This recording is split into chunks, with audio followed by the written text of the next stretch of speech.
My fiancé texted minutes before the wedding, "I can't do this. I reject you." I replied to the officiant, "Slight change of plans." Then I announced her rejection, turned the wedding party into a celebration of dodging a bullet. 72 hours later, she was frantically begging for another chance after her escape plan failed. Original post, and I'm sitting here typing this while my not wedding reception is happening downstairs. Wild, absolutely surreal. It was today, our wedding day. Months of planning, deposits paid that would make your eyes water, family flown in, the whole 9 yards. Amber, 29F, and I were supposed to be saying I do about 6 hours ago.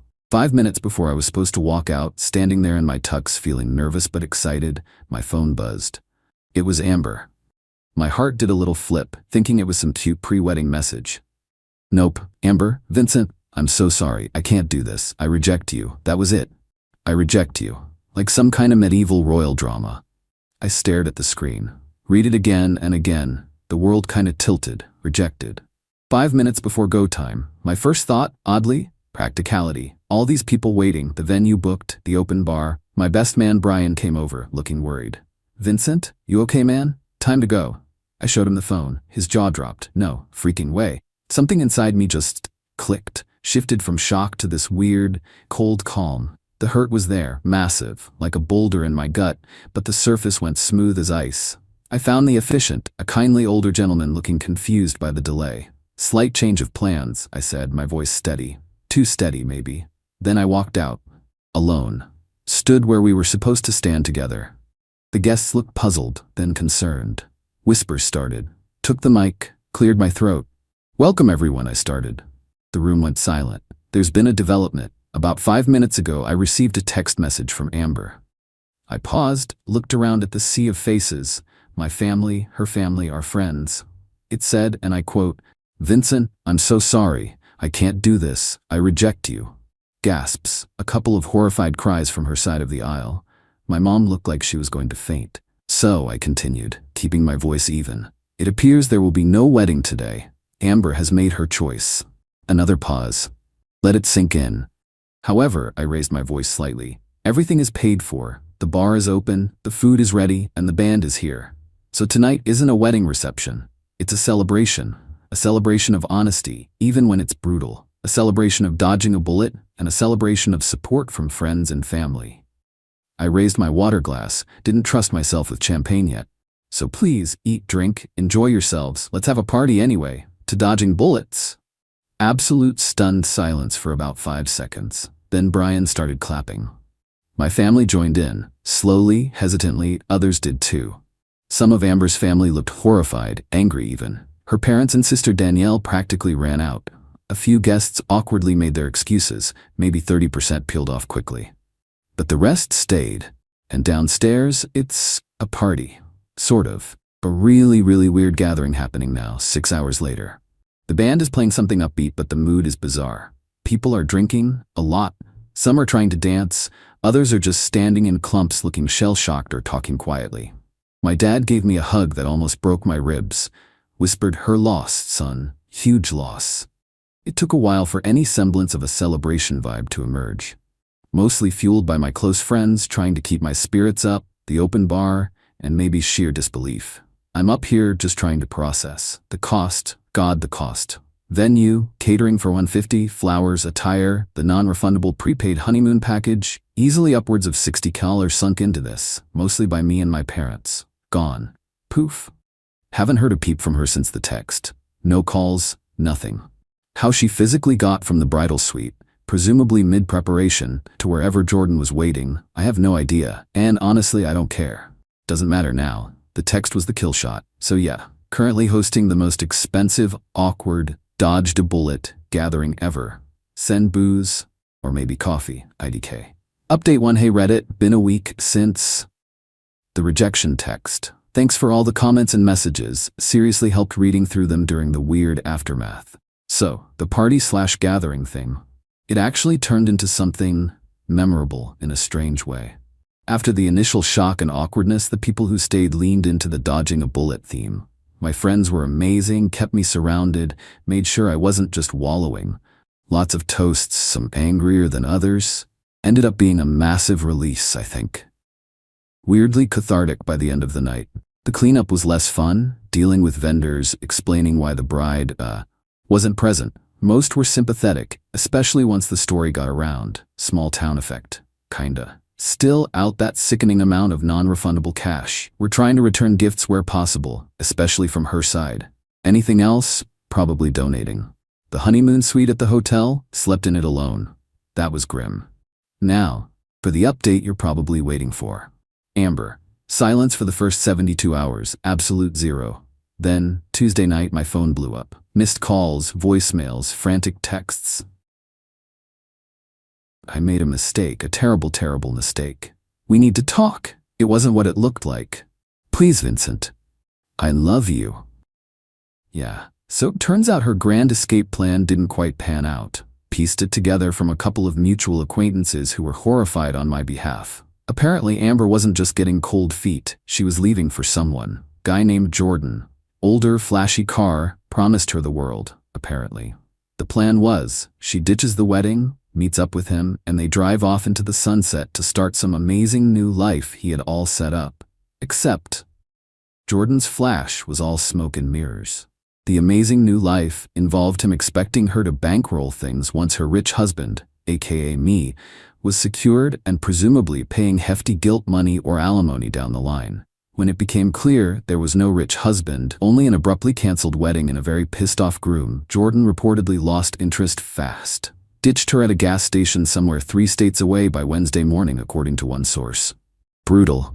So now the desperate calls. I answered one yesterday. Morbid curiosity, maybe. Vincent? Oh, thank God. Sobbing, hysterical. Amber? Just flat. Vincent, I messed up so bad I wasn't thinking. It was the stress, the pressure. Jordan meant nothing. Please, we can fix this. We can just reschedule. Tell people I had a panic attack. The sheer audacity, the entitlement. Thinking she could just slot back in after detonating everything. Amber, I said, keeping my voice level. You texted me minutes before our wedding. You wrote, and I quote, I reject you. You had a bag packed and a guy waiting. There is nothing to fix. We are done. No, Vincent, don't say that. It was a mistake. I love you. More sobbing. Your actions say otherwise. You made your choice. Jordan didn't work out, so now you want your safety net back? No. But where will I go? What will I do? The panic was real now. The consequences were landing. That sounds like a you problem, Amber, not mine. Not anymore. Hung up. Blocked her number. Then came her sister Danielle. Called me spitting fire. Vincent, how dare you humiliate her like that? Announcing her text? Turning it into a joke party? She made a mistake. She was stressed. Danielle, I sighed. Tired of this already. She rejected me minutes before the wedding via text to run off with another guy who then dumped her. Announcing her exact words was transparency, not humiliation. The party happened because everything was paid for. She blew this up, not me. You should have protected her. Forgiven her. Forgive her for planning to ditch me at the altar for someone else? Protect her from the consequences of her own actions? Are you hearing yourself? She needs help. You have to help her. Where is she supposed to live? You threw her out. She'd moved her stuff into my place about a month before. She's not my responsibility anymore, Danielle. Goodbye. Blocked her too. Dealing with the practical fallout now. Sent her belongings to her parents' house via a delivery service. No way was I having another confrontation. The honeymoon, that 2-week all-inclusive trip to the Maldives I mentioned, the 18-color chunk of the total 60K plus loss, is non-refundable.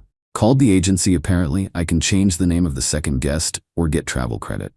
Thinking about that, feels like I aged a decade in a week. But also, lighter? Definitely dodged that bullet. Update 2. Okay, Reddit. Month out from D-Day, dodged a bullet day. Things got predictably messy, then settled into a new kind of annoying. The rumor mill started churning, obviously fueled by Amber and Danielle. Suddenly, I was hearing whispers that I was the bad guy. Apparently, I was controlling, put too much pressure on her, and secretly called off the wedding myself, but framed her. The text? Oh, that was taken out of context or sent under duress. Seriously. Some people actually bought it. Mostly her distant relatives and friends who weren't close enough to know better. Lost a few Facebook friends over it. Oh well. I didn't fight it publicly. just calmly told anyone who asked directly. She texted me, "I reject you," 5 minutes before the wedding and left to be with someone else. That plan failed. These are the facts. Showed the text to a couple of key people who needed to hear it straight. Most people saw through her BS. Then came the demands. Texts from new numbers, emails, even a letter from her mom. They wanted compensation. Compensation for the wedding planning emotional labor she put in. Money for the belongings she left at my place, even though I shipped everything back. Demands for half the cash value of the wedding gifts, the ones already returned or donated. Danielle even suggested I should pay for therapy for Amber's trauma from the whole ordeal, the ordeal she caused. The sheer, unadulterated entitlement was breathtaking. They genuinely believed I owed her comfort and cash after she tried to ditch me at the altar. I consulted a lawyer just to cover my bases. He laughed at their demands, confirmed she had zero legal standing for anything. Sent one single formal email back via my lawyer. Vincent considers the matter closed. Amber unilaterally terminated the relationship and wedding plans. No funds or compensation are owed. Any further demands will be treated as harassment. Block the new numbers and email addresses. Now, the satisfying part. The revenge, if you can call it that. It wasn't about hurting her, exactly. It was about reclaiming something she threw away and refusing to let her spectacularly bad decision cost me everything. The honeymoon. That $18 non-refundable Maldives trip. Amber had been obsessed with it, talked about it constantly, picked the specific overwater bungalow. The travel agent confirmed I couldn't get cash back, but I could change the second name or take the full value as credit for future travel within a year. Letting $18 just evaporate felt wrong. Wasting it felt like letting her win, somehow. So I called my best man, Brian. "Dude," I said, "what are you doing next week?" He was confused, I explained. His response? "Holy crap, yes, we went. 2 weeks ago. Flew first class, part of the package. Stayed in that exact overwater bungalow Amber picked out. Went diving, drank fancy cocktails, enjoyed the sun. Didn't wallow, didn't even talk about Amber much after the first day. Just enjoyed a ridiculously luxurious trip that was meant for a different life." The day before we left, I posted exactly one photo on my private Instagram. Just me and Brian, grinning, holding cocktails, stunning blue water behind us. Caption, "Making the best of an unexpected situation, paradise found." Didn't tag anyone, didn't mention weddings or bullets, but I knew Amber or Danielle or her mom would see it eventually. And they did. Turns out a mutual friend, one of those people who tries to stay friends with everyone, took a screenshot and sent it straight to Danielle, thinking they were keeping her informed or maybe just stirring the pot. Predictable drama ensued. Heard through a reliable source, Danielle went ballistic when she saw it. Apparently, Amber cried for hours. Not tears of remorse, mind you. Tears of frustrated entitlement. How dare I enjoy the honeymoon she was supposed to have? Yeah, how dare I? Final update. Hey all, time for the final chapter on this whole saga. It's been about 4 months now, and the dust has well and truly settled. The demands stopped completely after my lawyer's email. Guess the reality that they had zero legal standing finally hit home. The smear campaign fizzled out too. Turns out, when your story is full of holes, and the other person just sticks to the verifiable facts, the text, the timing, the other guy, it doesn't have legs. So, what happened to Amber? Heard it all through mutual friends who kept me loosely updated. Mostly out of sympathy for me, I think. After Jordan dumped her and she realized I wasn't taking her back, she stayed with Danielle for a while. Apparently, it was a disaster. Amber expected Danielle to basically be her new support system, emotionally and financially. Didn't look for work, complained constantly, treated Danielle's place like a hotel. Lasted about 2 months before Danielle kicked her out. Sisterly love has its limits, especially when your sister torpedoed her own life through sheer selfishness. Amber ended up having to move back in with her parents. She apparently found some low-level admin job, but is constantly complaining about being broke and how unfair it all is. How I ruined her life. The victim narrative is still going strong in her head, apparently. Zero accountability. Zero remorse. Just bitterness that her grand plan failed and she's facing consequences. Jordan is long gone, wants nothing to do with her. As for me, I'm doing good. Really good, actually. The initial weeks were rough, no lie. Felt like a fool, heartbroken, angry. But that dodged-a-bullet party gathering, as weird as it was, set the tone. My friends and family rallied. Going on that honeymoon trip with Brian was the best decision. It was a clean break, a way to reclaim something positive from the wreckage. Financially, yeah, I took a hit. That 60 cal plus for the wedding and honeymoon is gone forever. But it's just money. What I gained back was my self-respect and freedom from someone who clearly never valued me or our relationship. Small price to pay, in the grand scheme of things. The revenge? It wasn't about destruction. It was about demonstration. Demonstrating that my life went on, even improved without her. Demonstrating that the luxury and stability she took for granted and threw away were things I provided and I could still enjoy. The Maldives trip photo was the perfect, quiet embodiment of that. It wasn't an attack. It was a statement of survival and moving forward. Seeing her entitlement crash against the wall of her own consequences? That was the real justice. She didn't just lose a fiancé, she lost the comfortable life she arrogantly assumed was hers by right, and her escape route turned out to be a dead end built on lies. That empty feeling she has now? She built that. I've been focusing on work, hitting the gym, reconnecting with friends. Started dating casually again recently. Nothing serious, but it feels good to be open to possibilities. My apartment feels like my space again. Amber wanted out. She got out. In the most dramatic, damaging way possible for herself. She rejected me, and in doing so, rejected the future she thought she had secured. Now, she's living with the fallout. That's the consequence. That's the justice. And honestly, that's satisfying as hell. Thanks for letting me vent and process here, Reddit. You guys were a huge help. Time to properly close this chapter. Peace out.